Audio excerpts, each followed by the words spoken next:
બોરસદ તાલુકાના નિસરાયા ગામમાં ગ્રામ પંચાયતના વિકાસ કાર્યોને લઈને મોટો વિવાદ સામે આવ્યો છે.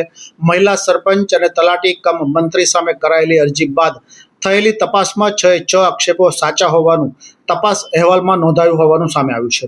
તળાવમાં પૂર્વ મંજૂરી વિના પુરાણ, જૂના હોલને મંજૂરી વગર તોડી નવો હોલ બનાવવા સહિતની ગેરરીતિઓના આક્ષેપો બાદ હવે જિલ્લા વિકાસ અધિકારી શું નિર્ણય લે છે તેના પર સૌની નજર. બોરસદ તાલુકાના નિસરાયા ગામના અરજદાર વિજયકુમાર કાપડિયાએ મહિલા સરપંચ સ્મિતાબેન રાજ અને તલાટી કમ મંત્રી અને જિલ્લા વિકાસ અધિકારી સમક્ષ 6 મુદ્દાની અરજી કરી હતી. જિલ્લા વિકાસ અધિકારીના આદેશ બાદ વિસ્તરણ અધિકારીએ તપાસ હાથ ધરી હતી. તપાસમાં અરજદાર દ્વારા કરવામાં આવેલા તમામ 6 આક્ષેપો સાચા હોવાનું અહેવાલમાં નોંધાયું હોવાનું સામે આવ્યું છે. જેમાં પૂર્વ મંજૂરી વિના ગામના મુખ્ય તળાવમાં અંદાજે 20 ગુઠા જેટલું પુરાણ કરી દાતા મહેન્દ્ર પટેલ ઉર્ફે મેકદાદાના સ્ટેચ્યુ માટે બાંધકામ કરવામાં આવ્યું હોવાનું પણ સામે આવ્યું છે. તપાસ દરમિયાન વર્ષો જૂના હોલને કોઈપણ ઉચ્ચ અધિકારીને પૂર્વ મંજૂરી વિના તોડી તેની જગ્યાએ નવો હોલ બનાવવામાં આવ્યો હોવાનું પણ સામે આવ્યું છે. સાથે જ જૂના બાંધકામના કાટમાળની જાહેર હરાજી કરવામાં ન આવી હોવાનું પણ સામે આવ્યું છે. આ ઉપરાંત પંચાયતની જમીન ઉપર દબાણ, સામાજિક ન્યાય સમિતિની 5 વર્ષમાં એક પણ બેઠક ન બોલાવી તેમજ વિકાસ માટે ગ્રાન્ટ ન આપવાના મુદ્દાઓ પણ તપાસમાં સાચા ઠર્યા હોવાનું જણાવ્યું છે. સમગ્ર મામલે હવે મહિલા સરપંચ અને તલાટી કમ મંત્રી સામે પંચાયત અધિનિયમન હેઠળ કાર્યવાહી થાય તેવી શક્યતાઓ વ્યક્ત થઈ રહી છે. જો કે સમગ્ર ઘટનાક્રમમાં બોરસદ તાલુકા વિકાસ અધિકારીની કામગીરી પણ હવે સવાલોના ઘેરામાં આવી છે. કારણ કે વિસ્તરણ અધિકારીનો સ્પષ્ટ તપાસ અહેવાલ હોવા છતાં મહિલા સરપંચને કારણદર્શક નોટિસ આપી વધુ 10 દિવસનો સમય આપવામાં આવ્યો છે. આ મુદ્દે અરજદાર વિજયકુમાર કાપડિયાએ સમર્થકો સાથે તાલુકા વિકાસ અધિકારીને રજૂઆત કરી હતી. તાલુકા વિકાસ અધિકારીએ આગામી 5મી તારીખ સુધી સમગ્ર અહેવાલ જિલ્લા વિકાસ અધિકારીને મોકલવાની ખાતરી આપી હોવાનું અરજદારે જણાવ્યું હતું. બીજી તરફ અરજદારે ચેતવણી આપી છે કે જો જવાબદારો સામે કડક કાર્યવાહી નહીં કરવામાં આવે તો ગાંધી ચીધિયા માર્ગે ઉગ્ર આંદોલન કરવામાં આવશે. હવે સમગ્ર મામલે જિલ્લા વિકાસ અધિકારી શું નિર્ણય લે છે તેના પર સૌની નજર મંડરાયેલી છે. મારું નામ વિજય કાપડિયા છે. અમારા ગામ નિસરાયામાં મેં જે અરજી કરી હતી એમાં એવું હતું કે ગેરકાયદેસર દબાણો સરપંચશ્રીએ ખડકેલા હતા. જેમાં એક અનાજ દળવાની ઘંટી, મેકદાદાનું સ્ટેચ્યુ, બીજી એક એમની વાડી, આ બધા દબાણો એકદમ પૂર્વ મંજૂરી વિના ખડકી દેવામાં આવેલા હતા. હાલ તપાસમાં તપાસ અધિકારીએ તપાસ કરતા બધા એમના જે કંઈ પણ ગેરકાયદેસર દબાણો હતા એ હાલ આપણા કાગળ પર આવેલા છે. સાહેબને અમે એવી રજૂઆત કરી કે સાહેબ તમે કેટલા દિવસની અંદર આનું આ નિરાકરણ અમને આપશો. સાહેબે છટકબારી શોધી. પહેલા એમને 7 દિવસની જવાબ પાઠવવા માટેની નોટિસ પાઠવી. હવે અત્યારે અમે ફરતી આવ્યા છે આજે તો સાહેબે હવે અમને 10 દિવસનો બીજો સમય આપેલ છે.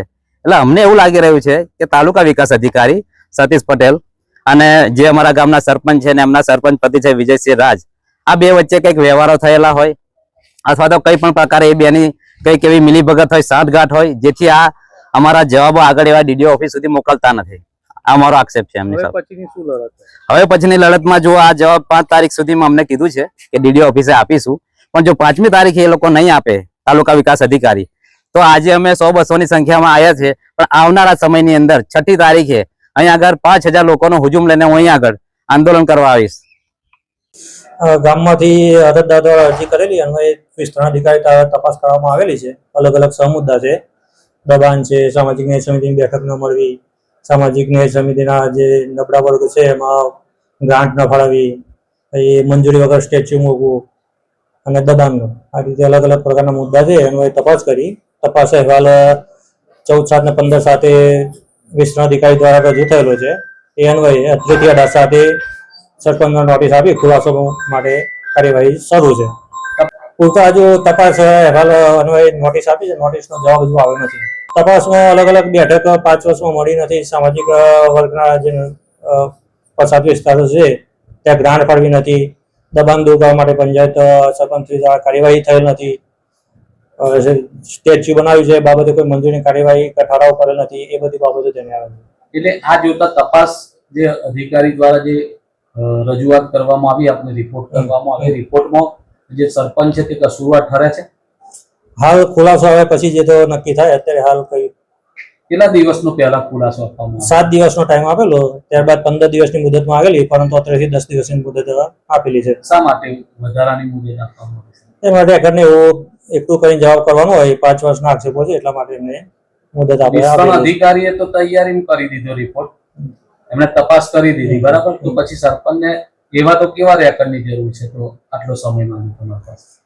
અલગ અલગ પ્રકારના મુદ્દા છે એમને સમયમાં આવે એટલે આપણે સમય મંજૂર કરેલો છે અહીંયાથી સત્તા પર. હવે પછી શું થશે?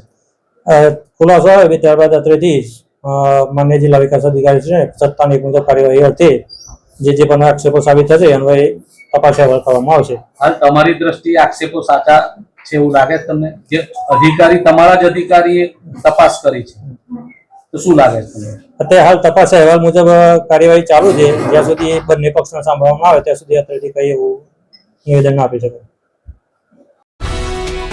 ये है हलचल टीवी नेटवर्क और आप देख रहे हैं हलचल टीवी न्यूज। हर हलचल पर नजर, हर हलचल की खबर।